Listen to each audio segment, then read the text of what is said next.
Bonjour à tous. Aujourd'hui, je vais présenter une petite formation sur le logiciel Arch. L'objectif principal, c'est le dimensionnement et le calcul ferriage des différents éléments d'une petite villa, dont les axes sont présentés déjà devant vous. C'est un fichier déjà enregistré DXF, ou bien enregistré sous format DXF, des axes d'une construction. Un exemple simple, là, juste pour faciliter un peu les différentes étapes pour la modélisation sur Arch. Donc, les axes représentent les axes des poteaux. Donc, j'ai 6 poteaux. Je vais essayer de modéliser une villa dont la hauteur sous plafond égale 2,8 mètres avec le logiciel de Arch. Donc, je vais travailler avec Arch Ossature. Je vais cliquer 2 fois sur Arch Ossature pour ouvrir Arch Ossature. Donc, la première étape, c'est d'abord de changer les caractéristiques mécaniques du matériau, puisque le bâtiment est en béton armé, donc je vais parler des caractéristiques mécaniques du béton, ainsi que des aciers. Donc, pour la masse volumique du béton armé, c'est 2500 décanewtons par mètre cube. La résistance à la compression à 28 jours, je vais prendre 22 mégapascales. Et la limite d'élasticité pour les aciers, je vais prendre 400 mégapascales.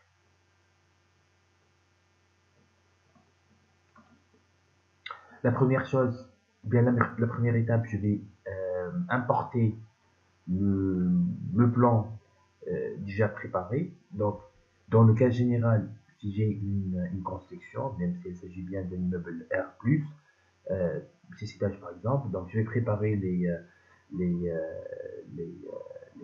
plans de coffrage, la conception, et je vais garder uniquement les actes. Je vais enregistrer les fichiers sous format DXF et je vais importer les plans pour bien positionner les poteaux dans le modèle Arch. Donc, je vais cliquer sur fichier importer, un fichier DXF. Je vais chercher l'emplacement du fichier, c'est dans téléchargement, Axe Villa, ouvrir. Et l'unité, ici, l'unité c'est le centimètre, et donc je vais changer ici l'unité en centimètres. Donc, c'est le fichier exécuté par l'architecture et l'implantation a été déjà effectuée. Donc, je vais commencer d'abord par modifier la hauteur sous plafond, c'est 2,8 mètres pour notre villa, et je vais commencer par insérer ou bien par implémenter les poteaux. Je vais cliquer ici sur poteau, et le plus important ici, c'est de bien choisir le mode d'accrochage. Je vais cliquer ici sur intersection manuelle, c'est-à-dire il suffit de cliquer sur les deux barres, sur les deux lignes pour bien positionner au niveau de l'intersection des deux axes notre poteau. La même chose ici, ici, ici, ici et ici. Okay. Après, je vais continuer avec les poutres. Dans les poutres ici, je peux fixer dès le début la hauteur, la largeur et la hauteur de la poutre, comme je peux ajouter ici des chargements, des charges ponctuelles ou bien des charges linéaires, uniformes ou bien non uniformes, si j'ai une poutre qui supporte par exemple la croûteur ou bien un mur en maçonnerie en briques par exemple. Donc je vais prendre le cas le plus simple ici, c'est juste une poutre. Et l'intersection, c'est au niveau des poteaux. Voici la première poutre, c'est une poutre continue, la deuxième poutre, et les trois autres sont des poutres élastiques. Ok, kiff kiff, de la même façon, je vais générer les dalles. Ici, il faut charger les dalles par une charge permanente ainsi que par une charge d'exploitation.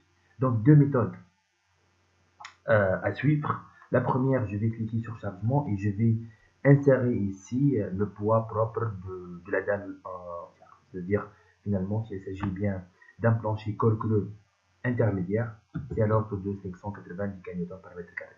Et la charge d'exploitation, 650 kN par mètre carré. C'est la première méthode, ou bien ici de charger ici, ou bien de saisit ici uniquement la charge d'exploitation et pour la charge permanente, vous pouvez estimer la charge en, on saisit l'épaisseur de la dalle et le poids volumique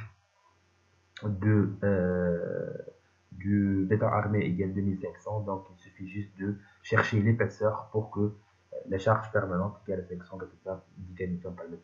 Donc d'insérer directement ici la valeur de la charge avec une épaisseur égale à 0, ou bien G égale à 0 ici, et il faut chercher l'épaisseur pour bien estimer la charge permanente appliquée sur la dalle. Donc c'est entre les poteaux, je vais cliquer sur les poteaux d'extrémité, et comme ça j'ai bien généré la dalle. Je vais cliquer ici pour diviser les deux panneaux, et comme ça j'ai deux panneaux de dalle en col creux 16 plus 5. La dalle elle porte dans un seul sens, donc je vais changer le sens porteur comme ça, et la même chose pour le deuxième plancher. Je vais changer le sens porteur. Par défaut, il porte dans deux sens, mais puisqu'il s'agit d'un plancher col creux, donc il porte dans un seul sens. Une autre rectification, vous avez vu ici que cette réduceur-là, les deux réducteurs, ils portent un certain pourcentage de la charge générée par la dalle, mais dans la réalité, non, c'est ici égal à 0, donc je vais cliquer sur définition. Pour la poutre 1 et 3, pour la poutre 4 et 2, la charge, il porte 10% de la charge appliquée. Non, je vais garder 0% parce que dans la réalité, ce sont des réducteurs et ne se portent que son poids propre. Et ici, ces poutres-là, elles sont chargées par des murs ou bien par une accrochage. Donc, uniquement la poutre 1 et 3 sont des poutres principales pour ce plancher-là. De même, pour la deuxième dalle ou bien pour le deuxième plancher, je vais cliquer sur définition pour 2 et 4. Hein, la charge transmise égale à 0% de la charge appliquée sur la dalle. Par la suite, je vais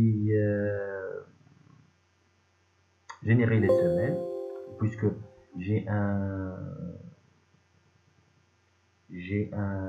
seul étage rez-de-chaussée, donc pour les conditions limites, pour la stabilité de votre bâtiment, il faut ajouter des semelles. Très bien. Par la suite, je vais vérifier est-ce qu'il y a des erreurs. Je vais cliquer sur vérifier saisie et je vais vérifier les tâches courantes.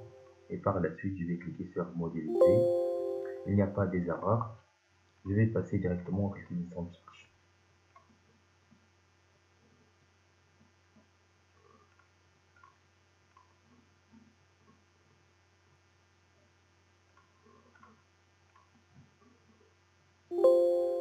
Ok.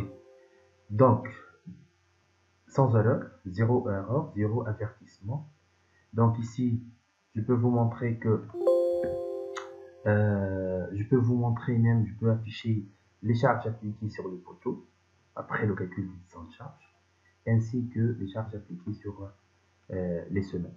Donc, qu'est-ce que je vais faire qu'est-ce que je vais gagner d'une modélisation sur arche ossature? Finalement, je vais bien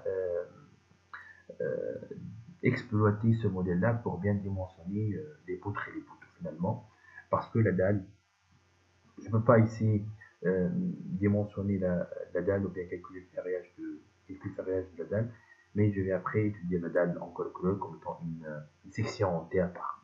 Mais le calcul de temps de charge nous permet de bien estimer la charge appliquée sur les différentes poutres ainsi que le poteau et la semelle. Donc, à travers ce modèle-là, je peux directement calculer le ferrage des poutres, des poteaux et des semelles.